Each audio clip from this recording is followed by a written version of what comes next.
यह दिल्ली का पूर्वी लोकसभा सीट है, जहां से इंडिया गठबंधन के प्रत्याशी और जो कि और भी लोग हैं, आम आदमी पार्टी के प्रत्याशी, सब साथ मिलकर के इंडिया गठबंधन को मजबूती से जिताने का जो वादा है, जो दावा है, और राहुल गांधी की वह भारत न्याय यात्रा पूरे देश में जो चल रही है। आइए जानते हैं कि लोगों का क्या इस बार जो मोदी के 400 पार की है उसमें सेध लगा पाएगी या नहीं। अश्वनी कपूर, जिला उपाध्यक्ष, कांग्रेस पार्टी से। क्या लगता है राहुल गांधी को न्याय यात्रा लोगों के दिलों में राज कर पाएगी? न्याय यात्रा बहुत जबरदस्त चली है, उसका रिस्पांस पब्लिक की तरफ से बेशुमार आया, बहुत जबरदस्त आया। और जो एक पब्लिक को मैसेज देना था राहुल गांधी जी ने, कांग्रेस पार्टी ने, वो इस यात्रा के थ्रू दिया है जनता के बीच में। यात्रा का हुजूम क्या वोटों में परिवर्तित हो पाएगा? बिल्कुल होगा, अगर ईवीएम सही ढंग से अपना काम करे।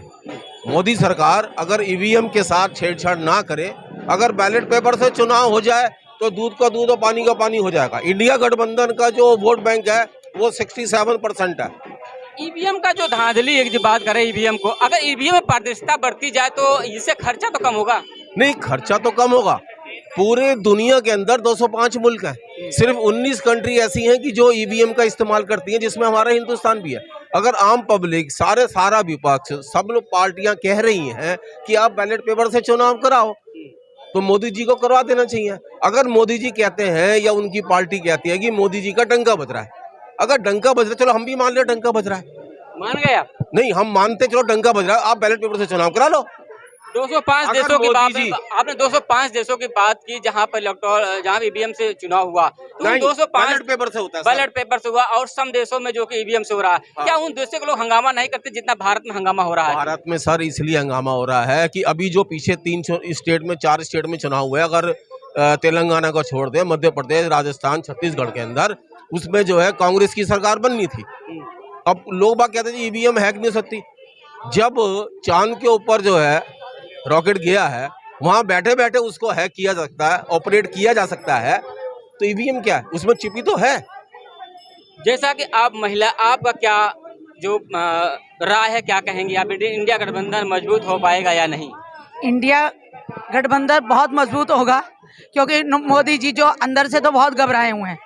अब उनको यही नहीं समझता अपने मैं कैंडिडेट कौन से चुनूं, ना वो कैंडिडेट चुन पा रहे हैं, वो यही देख रहे हैं। क्योंकि हमारे यहाँ से जो कुलदीप जी खड़े हुए हैं वो इसलिए जो है ये भारी बहुमतों से जीतेंगे, ये हमारा वादा है, और ये जीत के ही रहेंगे, और गठबंधन बहुत मजबूत रहेगा।